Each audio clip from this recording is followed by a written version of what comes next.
Let me ask you a question. Can the government just take your house, your car, your cash, even if you've never been charged with a crime? Well, the answer, shockingly, is yes. Today, we're going to dive deep into this really controversial world of civil asset forfeiture. It's a system where your property can be taken, gone, without you ever even seeing the inside of a courtroom for a criminal charge.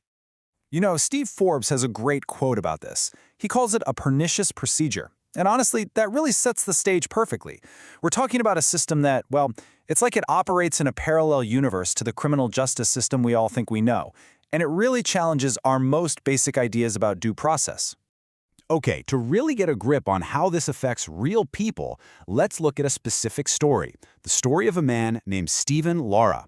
Because this isn't just some abstract legal debate, right? This is about someone's entire life savings being taken from them on the side of a road. So the raw facts of this case, they're just jarring. I mean, you've got Stephen Lauer, an ex-Marine, just driving to visit his daughters. He gets pulled over by police in Nevada. The officers find his entire life savings in his car. And look, he had bank receipts to prove the money was withdrawn legally.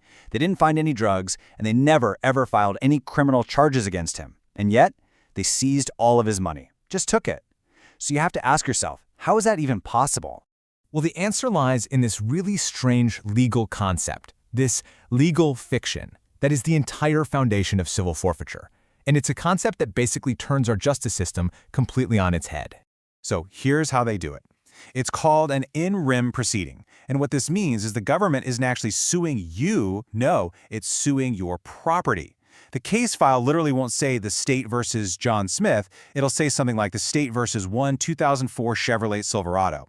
The whole theory, as bizarre as it sounds, is that the property itself, your car, your cash, is the guilty one. And this slide, it just brilliantly illustrates the difference. Think about a regular criminal trial. The defendant is a person. They're presumed innocent until proven guilty, right? And the government has to prove that guilt beyond a reasonable doubt. Plus, you're guaranteed a lawyer. Okay, now look at civil forfeiture. The defendant is your stuff, your car, your cash. The standard of proof? Way, way lower. It's just preponderance of the evidence, which can literally mean just a 51% chance it's connected to a crime. And get this, you're not even guaranteed a lawyer to help you fight to get your own property back. So that much lower standard of proof, it leads to what is maybe the most jarring part of this entire system. It's the complete reversal of one of the most cherished legal principles in America. And here it is. This is where the system flips everything we think we know about justice completely upside down. The burden of proof is reversed. So instead of the government having to prove your property is guilty, you have to prove that it's innocent. Think about that. You are forced to prove a negative, that your money or your car was in no way connected to some crime. I don't think this is some rare thing. Just look at how widespread this is. In 29 states, plus under federal law, we're talking the vast majority of the country, the owner has to prove their own property's innocence. This isn't some obscure legal loophole, people. For most Americans, this is the rule. So you gotta ask, why would a system that's so stacked against property owners become so popular with law enforcement? Well, the answer seems to come down to one thing: a really powerful financial incentive. This is where the whole idea of policing for profit comes into play. So the big turning point really happened back in 1984. See, before then, any money that was seized went into the U.S. Treasury's general fund, just into the big pot. But in '84, Congress changed the law. And suddenly, the very agencies doing the seizing got to keep the proceeds. This created a direct financial stake in taking people's stuff. And, as you can see from this timeline, after that, its use just exploded. Okay, this next image. Wow. This is a slide from an actual law enforcement training seminar. And the language is, well, it's pretty revealing. You have a former city attorney calling civil forfeiture a gold mine. A gold mine where you can seize a house, and check this out, and there's no judiciary involved. I mean, that points directly to the profit motive driving this whole thing. The main engine driving all this is a program called equitable sharing. Now here's how it works. Let's say your state has pretty strong laws protecting property owners. Well, the local police can just bypass those state laws by partnering up with the feds. Then they forfeit the property under the much weaker federal laws, and the federal government gives up to 80% of the money right back to that local agency.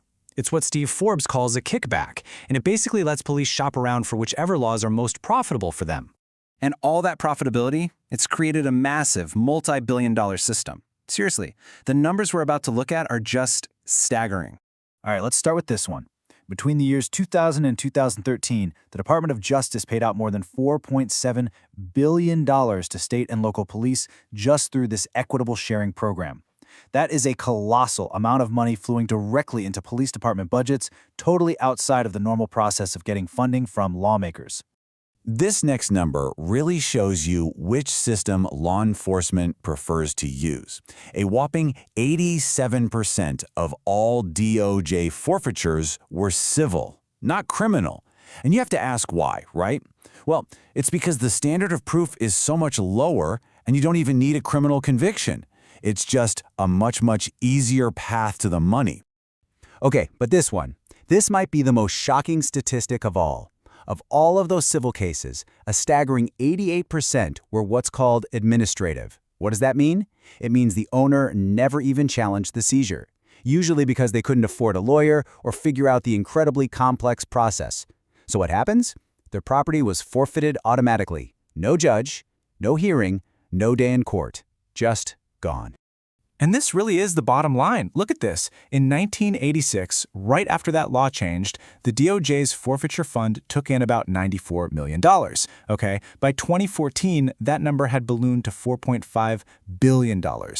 That is a 4,667% increase. It's just undeniable proof that this profit incentive fundamentally and explosively changed the entire scale of this practice. So when you put it all together, the reverse burden of proof, the huge profit incentive, the fact that most cases don't even see a judge, it raises a really profound question. Is this modern system of civil forfeiture even consistent with the U.S. Constitution? And listen, this isn't just some fringe concern. We're talking about U.S. Supreme Court Justice Clarence Thomas himself. He wrote that if you were unaware of the history and you just looked at this system today, you might well assume that such a scheme is lawless, a violation of due process. I mean, that is an incredibly powerful critique coming from the nation's highest court. So, that leaves us right back at the central question. On one hand, proponents call it a vital tool, something necessary to cripple big criminal enterprises. But on the other hand, critics, as we've seen throughout this, argue it's morphed into something else entirely, an unconstitutional policing-for-profit scheme that's really no different from theft without due process. So the final question really is, which one is it?